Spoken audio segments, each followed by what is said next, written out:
Hey everyone, and welcome to The Explainer. Today, we're diving into a spiritual teaching that asks some of life's biggest questions.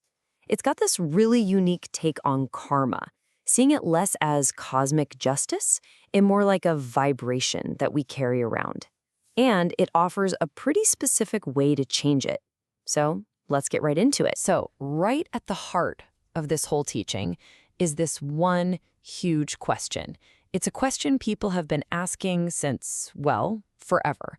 And this particular source gives a very, very specific answer to what's at the root of it all. Okay, so to even start to get their answer, we have to look at how they define karma. And, this isn't your typical what goes around comes around idea. In this teaching, karma, or nghiệp chuang, is framed more like a heavy negative energy field. Think of it like a low vibration that we build up and carry with us. So to really get this whole vibration thing, the teaching makes this super important distinction. On one hand, you've got worldly intelligence. That's the stuff we use every day. What comes from our mind to learn things, invent things. But then it says there's a deeper level, true wisdom, which comes from our original nature. It's the source of that intelligence. And that leads us to this really core idea that absolutely everything in the universe, from a tiny rock all the way up to you and me, is always giving off its own vibrational force, kind of like a magnetic field. This teaching says that our own personal frequency is basically the foundation of our entire existence and how we end up interacting with the world. So how do we end up with these karmic obstacles in the first place? Well, the teaching lays it out like a three-step chain reaction. First up, it all starts with attachment to the material world. Things driven by what they call the three poisons: greed, anger, and ignorance. That attachment then drags down our personal vibration. And it basically acts like a magnet, pulling in all sorts of negative stuff and obstacles into our lives. Now, I know this might sound a little out there, a little abstract, but just think about it for a second. Have you ever been around someone and just felt off, like anxious for no reason you could put your finger on? This teaching would say you're literally feeling their low, heavy vibration. Their karmic obstacles, like the quote says, are so heavy they're affecting the very air around them. Okay, so if the problem is a low internal vibration, what's the fix? Well, this is where the teaching pivots. It introduces this idea of a primordial, universal sound, a core vibration that it says was there before the universe even began, and that all of creation comes from it. And this is where things get really interesting, because the teaching, it connects this idea across some major world traditions. It says this primordial sound is what Buddhism calls the Buddha sound, or Faram, what Christianity in the Gospel of John calls the Word, and what Taoism calls the Tao. So the argument here is that the names are different, sure, but the power they're pointing to, it's the exact same thing. Okay, so what do you actually do? What's the practice? It's called the Kuan Yin method, which actually means contemplating the sound.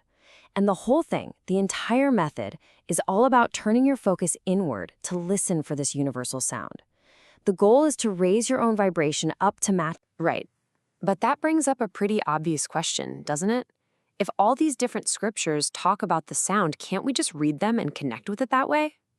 And the teaching has let's say, a very direct answer for that. So the teaching answers this with this brilliant little story. It talks about the Zen patriarch Bodhidharma, who, when someone asked about understanding truth just by reading texts, shot back with his own question: can a hand-drawn cake satisfy hunger? The point is pretty clear, right? Reading about the sound is one thing, but it's never going to fill you up like actually experiencing it yourself. The teaching is also really careful to draw a line in the sand between this path and others. It specifically calls out asceticism, extreme self-punishment, and says that's not the way. Harming your body is just harming the tool you need for practice. Instead, it positions this method as a path of connection with the highest wisdom, not self-denial. But there's one more piece to this puzzle. And according to this teaching, it is absolutely non-negotiable. If this sound is already inside all of us, why do we need a teacher? Why can't we just find it on our own? And this gets us to the role of a living master. So what's the big deal with having a master? Well, according to this teaching, their role has a bunch of different layers. First, they give you the key, a kind of spiritual jumpstart that lets you hear the inner sound. They're also your guide on the path. And then there's this part, which is pretty wild. They actually help you shoulder your karmic burden and clear away obstacles. And yeah, this is probably the most, I don't know, jaw-dropping claim in the whole teaching. It says that a living master can take on, get this, half of a student's accumulated karmic debt, right at the moment they start the practice. The idea is that this just makes the whole spiritual journey way easier and faster. I mean, how is that even possible, right? Well, the teaching uses a really simple metaphor to explain it. Imagine you're about to go on this super long, tough journey with all this heavy luggage. The master is like someone who's so strong, they just offer to carry half of your bags for you. It just frees you up to travel so much lighter. Okay, so let's zoom out and put all the pieces together. The teaching basically lays out this clear 5-step path to what it calls liberation. It starts, as you can see, with finding a master to get that key. Then it's on you, the practice of contemplating that inner sound. That practice is what raises your personal vibration, which then lets you reconnect with that universal force. And the final step? Well, that's liberation itself. At the end of the day, all of this, it boils down to one single powerful takeaway. Your inner state is literally creating your outer reality. The idea here is that your destiny, it's not set in stone.